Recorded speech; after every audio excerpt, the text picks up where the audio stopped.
विराट कोहली 4 बरसों के बाद दोबारा नंबर 1 पोजीशन पर आ गए हैं और ये 11वीं मर्तबा हुआ है कि Virat Kohli ICC ODI ranking में टॉप पर हैं। Very big and very huge achievement that he has achieved with all his hard work. जब आपकी नियतें अच्छी हों तो ये काम ऑनेस्टली होते हैं, सारी चीजें होती है। बाकी आप जो मेहनत करते हो, चाहे आप मुसलमान हो या ना हो, वो ऊपर वाला सबके लिए है। जो मेहनत करता है, जो डिजर्व करता है, उसको ऊपर वाला फल देता है। डेफिनेटली देखिए जी, विराट मुझे बहुत पसंद है। अच्छा, you actually prefer विराट? बिल्कुल, उसके कंपैरेबल हाँ, वो मुझे देखिए, बाबर आजम तो हम सबको कह लें कि वो पाकिस्तान का स्टार है, तो वो हमारे लिए वैसे ही नंबर 1 है। बेइज्जती हो गई ना, ठीक ठाक किस्म की बेइज्जती करवा दी ना, बेइज्जती होनी थी। अब बाबर की आपने बात की है तो बाबर आप देख लें कि शर्मिंदगी से भरपूर 2-2.5 साल हैं। अफसोस से कहना पड़ता है, हमारा प्लेयर है जिसने बहुत बड़ा परफॉर्म किया, तो ये चीज कोहली से नहीं सीखी जा सकती। जिस वक्त विराट कोहली आए थे उस वक्त हमारे भी प्लेयर्स आए थे जो साथ डेब्यू किया था, मगर जिस तरह विराट कोहली को नर्चर किया और टेम किया एमएस धोनी ने, वो एक बहुत बढ़िया डिफरेंस था। वो उस यंग विराट कोहली में जो सबसे भिड़ जाता था, जो सबसे लड़ जाता था। मैंने उस वक्त अंदाजा लगा लिया था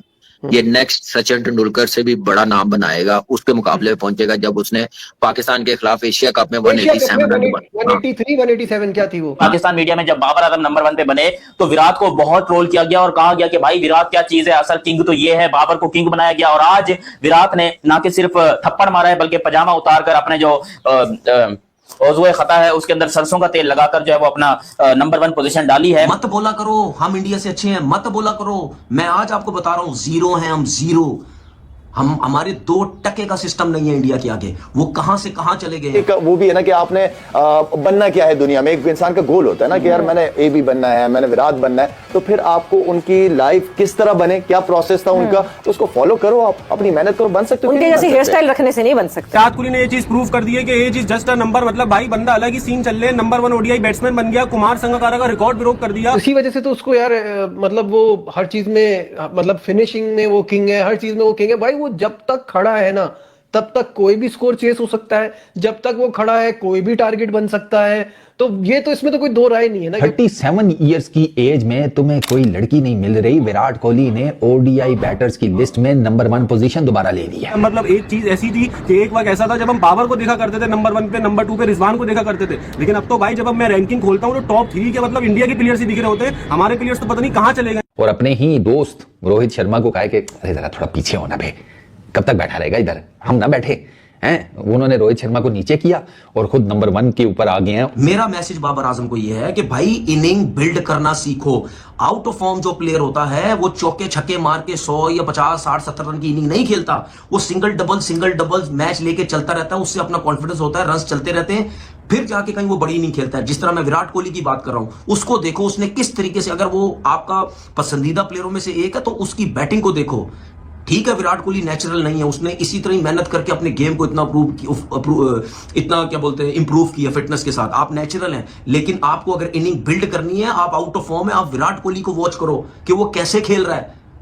क्योंकि आप बार बार आउट हो रहे हो अपनी गलतियों से, जल्दबाजियों से, कि हर बॉल पे चौका, हर दूसरी तीसरी बॉल पे चौका मारना है। ऐसा नहीं होता भाई, इतना आउट ऑफ फॉर्म कोई नहीं होता। इतना आउट ऑफ फॉर्म होने का मतलब यह है कि आप अपनी गलतियों से आउट हो रहे हो। हम मुझे बॉलर नहीं आउट कर रहा, तो उससे सीखो, उससे देखो। किसी से सीखने से, किसी को देख के या किसी से बात करके, चीजें पूछ के कोई छोटा नहीं हो जाता भाई, कोई छोटा नहीं हो जाता। तो मैं तो यार सीधी बात है यार, मैं तो समझ गया हूं चीजों को। कुछ भी ठीक नहीं होना, हमारी क्रिकेट वर्स्ट से वर्स्ट होती चली जानी है। इसी वजह से तो उसको यार मतलब वो हर चीज में, मतलब फिनिशिंग में वो किंग है, हर चीज में वो किंग है भाई। वो जब तक खड़ा है ना तब तक कोई भी स्कोर चेस हो सकता है, जब तक वो खड़ा है कोई भी टारगेट बन सकता है। तो ये तो इसमें तो कोई दो राय नहीं है ना कि उस बंदे ने, ऐसा नहीं है कि हम बोल रहे हैं, उसने ये टाइम एंड अगेन प्रूफ किया हुआ है। यार मेलबर्न वाला जो मैच था ना, आपको याद है हमारी ट्रांसमिशन चल रही थी, तो हमारा जो भाई है मुस्तफा चौधरी, वो क्रिकेट पे हमसे बातें पूछता रहता है, तो मैंने उसको बोला कि लिख के दे दूं, ये नहीं चेस होता, क्योंकि अब स्कोर इनकी रेंज से बाहर हो गया है। And Kohli no matter how great he is, उसका स्ट्राइक रेट कोई ऐसा नहीं है कि वो ये चेस कर ले।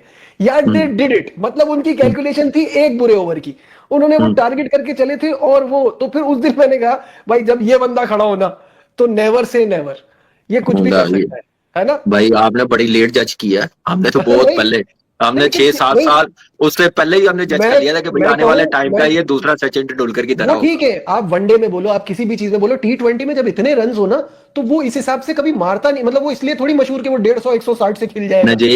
नजीब हमने ना मैं अपना एक्सपीरियंस बताऊं, मैंने उस वक्त अंदाजा लगा लिया था ये नेक्स्ट सचिन तेंदुलकर से भी बड़ा नाम बनाएगा, उसके मुकाबले में पहुंचेगा जब उसने पाकिस्तान के खिलाफ एशिया कप में एशिया कप में 187 रन 183 187 क्या थी वो? वो कैरियर के किस जगह पे जाके नंबर 1 है।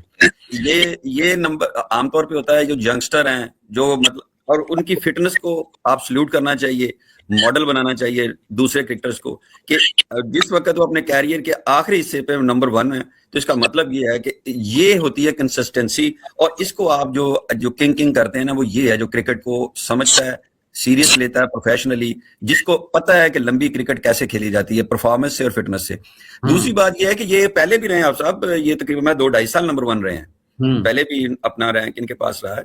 फिर अब बाबर की आपने बात की है, तो बाबर आप देख लें कि शर्मिंदगी से भरपूर 2-2.5 साल हैं। अफसोस से कहना पड़ता है, हमारा प्लेयर है जिसने बहुत बड़ा बड़ा परफॉर्म किया है, तो ये चीज कोहली से नहीं सीखी जा सकती कि भाई जिसके साथ मेरा मुआवजा किया जाता है वो कहां खड़ा है और मैं कहां खड़ा हूं, उसकी परफॉर्मेंस की कंसिस्टेंसी देखें, उसकी फिटनेस देखें और उसके मॉडल देखें। सर वो जाके फर्स्ट क्लास नहीं खेल रहा साहब, बार बार जाके फर्स्ट क्लास खेलते हैं, वहां से सीख के फिर वहां से प्रैक्टिस करके आते हैं। तो जिस वक्त आप हर वक्त नेट प्रैक्टिस और मैच प्रैक्टिस में यही फर्क है ना सर, आप हर वक्त एक मैच प्रैक्टिस में होंगे और मैच मिलेगा तो आप परफॉर्म करने के आपके लिए नया नहीं होगा। तो यहाँ तो अपनी अनाज ही नहीं बाहर आया जा रहा। अनाज ये है कि जी मैंने जूनियर के साथ खेलना है, तो जूनियर उसको बेहतर क्रिकेट ले लें।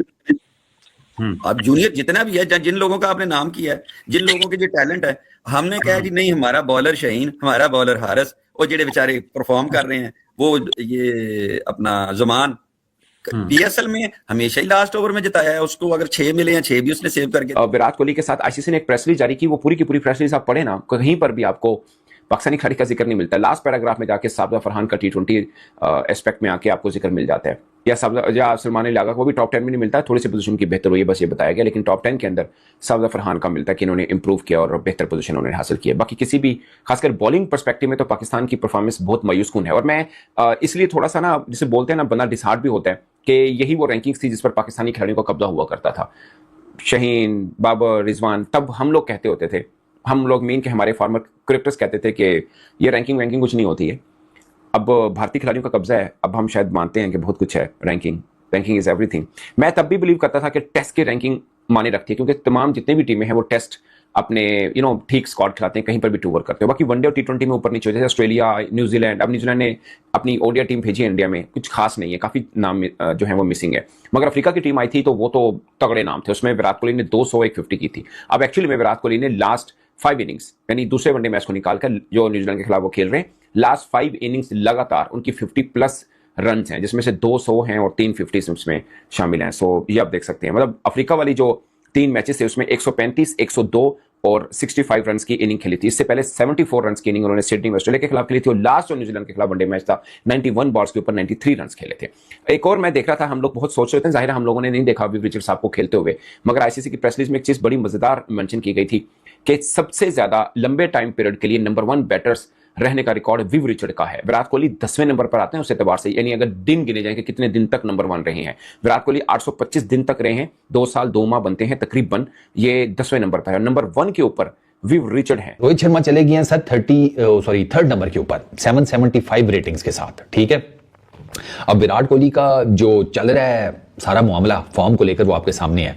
2 फेलियर्स हुए ऑस्ट्रेलिया के अंदर, ठीक है, लेकिन उसके बाद बड़ा स्ट्रॉन्ग किस्म का कमबैक किया। न्यूजीलैंड के अगेंस्ट पिछले मैच में 91 बॉल्स के ऊपर 93 रन की इनिंग्स खेली, मिडिल ओवर्स में, जिसे कहते हैं धड़न तख्ता कर दिया न्यूजीलैंड की टीम का। मिडिल ओवर्स में भाई साहब, वाइड बॉल क्रिकेट में मिडिल ओवर्स में या तो गेम बनती है आपकी टीम के लिए या आप लोगों के हाथ से निकल जाती है। आज के लिए बस इतना ही। इस मुद्दे पर अब क्या राय रखना चाहेंगे कमेंट बॉक्स में जरूर बताना, और लाइक शेयर सब्सक्राइब करना बिल्कुल ना भूलिएगा। मिलते हैं अगले वीडियो में, तब तक के लिए जय हिंद, वंदे मातरम।